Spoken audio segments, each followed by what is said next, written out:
Hi guys, sorry about that. How are you all doing? This is the Tennis World with the Tennis Expert. I am your tennis expert. I want to preview like the 2024 Australian Open. This is your 2024 Australian Open preview. And again, welcome to the Tennis World with the Tennis Expert. I'm your tennis expert. So let's get started, shall we, with this 2024 Australian Open final preview. Let's get into the video. So let's look at the draw now. Djokovic, first round, Prismic, he's going to win that. Second round, Osmer, Popyrin or Polmans, he'll win that in straight sets. Echeverry or Murray, I think he's going to play Murray, and I think maybe it's going to be 3 or 4 sets. A lot of good rallies, but Djokovic just that bit better. Then when you get through to the round of 16 for Djokovic, he's got Ben Shelton or a Gut. If it's a Gut, it could be a 4-setter with lots of good rallies, but Djokovic too good. If it's Shelton, it'll be straight sets. Shelton's going to depend on his serve. Djokovic is going to get the ball back, force him into rallies, out-rally him, or Shelton will have to go for too much power near the line and miss and make errors.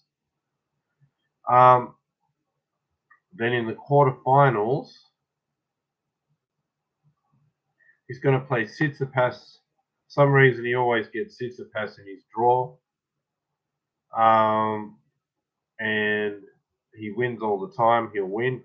Tsitsipas is playing well. The attacking short points, serve, come into the net, and they're landing in most of the time.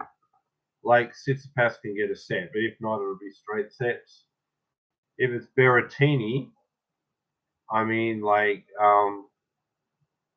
Berrettini's also in that part of the draw, so it could be interesting.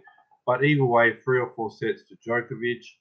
Then I've looked at Sinner's draw. He looks pretty good, so I'm going to put the Sinner Djokovic semi-final, guys. Like now, let's look at the other part of the draw, okay? Like Alcaraz's side. So Alcaraz got Gasquet in the first round. He'll overpower him, destroy him. Dan Evans, I mean, that could be a tough second round, but Alcaraz should get it. Then, I mean, Bublik, third round. I think that's a good first round. He'll just overpower all these guys. Then he's going to move through to the fourth round. Tommy Paul's been a bit tough for him. He might get a set, but still, Alcaraz will win this. He'll overpower him. But Paul taking time away, getting the ball through the court, going into Alcaraz's forehand, and Alcaraz arriving late on the forehand. Paul can get a set here, but 4 sets to Alcaraz. Then in the quarterfinals, Rude's in his part of the draw, but I'm assuming he won't play him. He's going to have Zverev. Now, I think, again, Zverev is going to try to overpower him. Huge serves, taking time away. But the thing is, Alcaraz matches him not quite on the serve, but on the power on the forehand and the backhand. Just as much power or a little more, right? But then Zverev's a bit slow or average speed. Alcaraz is fast. So Alcaraz has got the power offensively and the speed defensively, whereas Zverev doesn't. So when Alcaraz is in control of the point, he's got the power to finish the point. Zverev is slow. He's taking more time to get to the ball. Alcaraz finished the points. But when Zverev's in control of the point, Alcaraz is like a wall back there, and Zverev's struggling to get it through him to finish the point. Plus, Alcaraz can turn defense into offense and win points. So whenever Alcaraz is in control, he wins it. But when Zverev's in control, he doesn't always win it because Alcaraz's power against Zverev's defense, which isn't that great, it's a guaranteed win. But when Zverev's trying to finish the point against Alcaraz's defense, not so much. So when they're matching each other on the power, but Alcaraz has better defense, and then better things like volleys and things like that, Alcaraz gets it, but I'll give a set for Zverev. I'm going to say Medvedev gets through his draw. So now we're left with the semi-finals. Medvedev, Alcaraz, Djokovic, Sinner. Right? So let's take a look at that, right? I think Sinner has done well against Djokovic. He's won 2 of the last 3.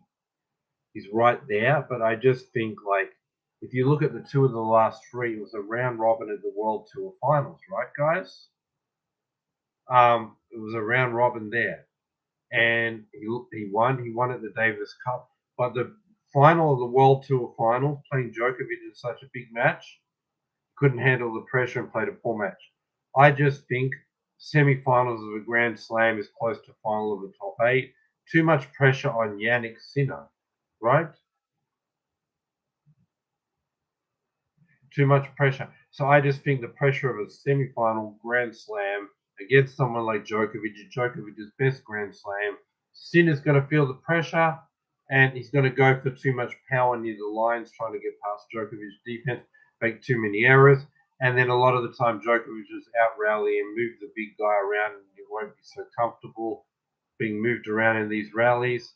But because Sinner's been playing good, he's got the power to get through Djokovic. He will play a good game here. He will test Djokovic, and he'll test him all the way to a 5th set, just like he's beat Djokovic 2 of the last 3 times. But when it comes to the big pressure moments, Djokovic is going to step it up, and Sinner's going to get a bit nervous, and his level's going to drop a bit and make too many errors. So Djokovic win this in the big moments. 5-set win for Djokovic.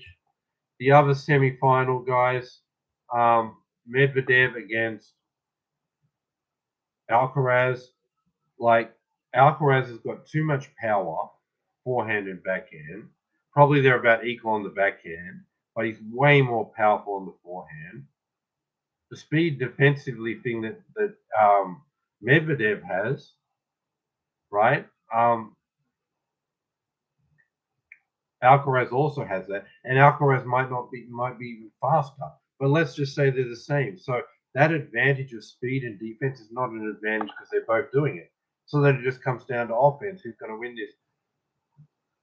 Best case for Medvedev, they've got the same power on the backhand. Alcaraz has way more power on the forehand. So Alcaraz is just controlling the points. And then when you can't get past a fast defender who's very good at covering the court, even with power, which Alcaraz does have the power to get through any defender, including Medvedev. But when you don't have it, then it comes to like intangible, like net play and drop shots and things like that. Medvedev is not good at drop shots or good at the net, or doesn't have a big shot to just get past a great defender, a big power shot to finish points, to get past a great defender like Alcaraz. So when you don't have the big power to get past someone as fast as Alcaraz, and you don't have the net game to finish the points off or drop shots, it's hard to finish points. Whereas Alcaraz can do it with power. He doesn't need the net play or the drop shot. Just with brute force, he can get it past Medvedev. But if he wants to and he doesn't feel like wants to try something different, and it's not because he doesn't have the power to finish points, right? He can just throw in a drop shot, right? And Medvedev's probably going to be so far back to have time to react to all of Alcaraz's power. But now Alcaraz, if he's doing that, could throw in another thing, drop shots, which is one of the best, as well as the power on forehand and backhand.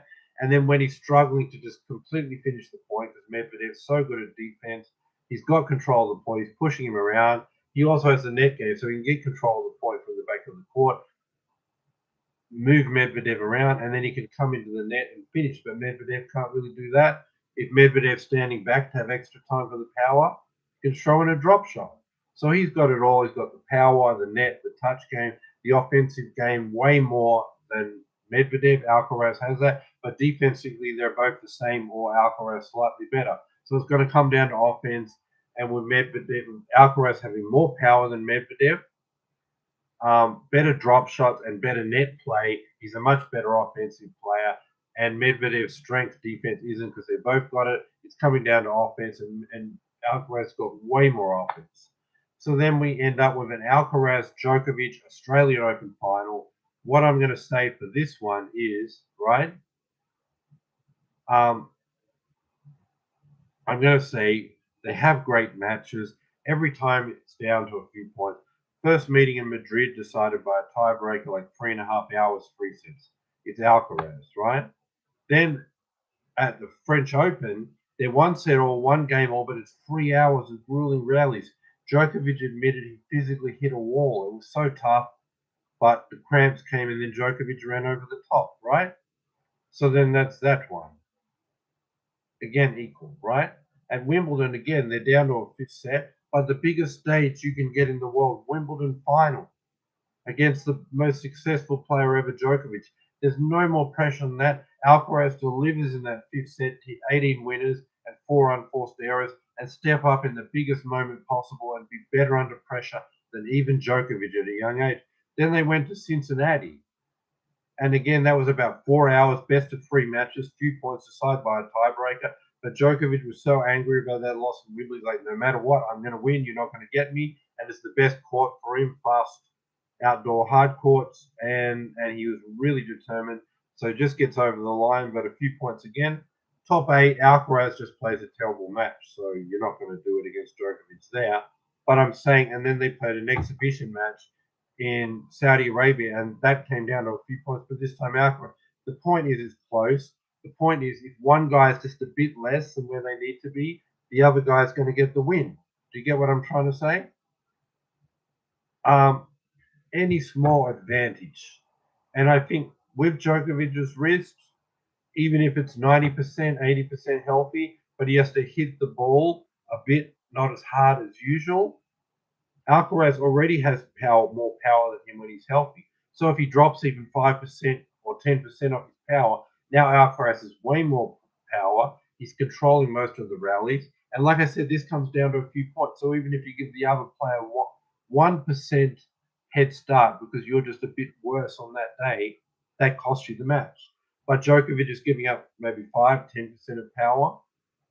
That's huge when 1 point here and there can decide it. And Alcaraz already has more power. Now he's got way more power. Then in addition to having the power to finish off the point and get through Djokovic's defense, even if he couldn't, he's got the drop shots, he's got the net play. Djokovic doesn't have that big power shot to get through Alcaraz's defense, doesn't have as good drop shots on net play. And then the difference in their power might be more because Djokovic's wrist could be hurting. So that's all it takes, 1 point here and there. But Djokovic could be giving away a wrist injury. So I'm just going to say, just because I think even if he mostly recovers, it might take a small amount of power off his ground strokes.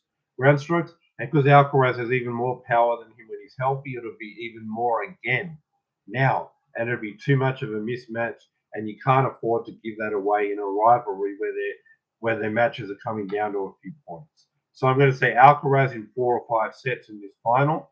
If I was to find out Djokovic was injured, I might slightly go for not injured, 100% totally, just because of his success at the Australian Open. I might just go for him, but because I'm not sure, and because even a slight advantage of 1 point here and there decides their matches, I'm going to go with Alcaraz. But again, it was probably harder for Alcaraz to beat him at Wimbledon because that's his second best Grand Slam. Djokovic is almost as good there anyway. And that was like Alcaraz's 4th tournament on grass. So Alcaraz is way better on hard court. He spent way more time on hard court. So even if Djokovic is a bit better at the Australian Open than Wimbledon, so is Alcaraz because he's played his whole life on hard court. Grass, he's just getting used to. So it would be about a 50-50 shot, but I might just go with Djokovic because of his success. But because because it's like a line ball thing, and any advantage for either player here or there will decide the match. And because we're not quite sure if you completely get to 100%, that's all the advantage Alcaraz needs. So I'm going to say Carlos Alcaraz wins this final in 4 or 5 sets. Carlos Alcaraz will be your 2024 Australian Open champion. That's my video for today. Subscribe, bell notification, thumbs up. Have a great day, night, wherever you are in the world. And thanks for watching, guys. Thanks for being with me. Bye for now. Don't forget to subscribe, and I'll be doing a preview of the quarterfinals, semifinals, and final. We'll be back to that, guys. Thanks for watching. Subscribe, bell notification, and I'll see you in about, not this Tuesday, but the following one for my Australian Open quarterfinals preview. Be there for that. Subscribe. Thanks for watching, guys. Don't forget to subscribe. Be back for my quarterfinal preview. Bye for now.